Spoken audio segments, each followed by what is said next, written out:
Can you maybe go through a little bit in more detail? Like what is great strategy? What does great vision look like? And then what does great operational discipline? Like what how would a person like a startup founder, entrepreneur articulate those three core things that makes investor go, bingo, that's a killer. That's a I want that. Yeah, I think this is really important to understand, right? As I mentioned, start with a pain point, not with the technology. Especially in life sciences, it's a very scientific, very technical field.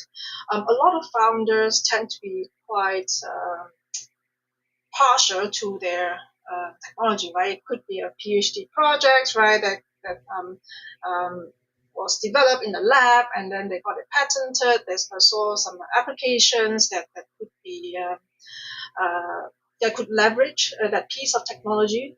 But I think in this market, especially, you have to be ruthlessly clear about what problem you're solving and where it sits in the healthcare system along which part of the value chain, right? Are you addressing an R&D bottleneck? Are you addressing a clinical workflow problem? And it's because investors also think in systems these days. And the best pitches I see now make it immediately obvious how the solution will make a specific part of the system faster, cheaper, better, and why that matters enough for someone to actually pay for it. So one, lead with the pain.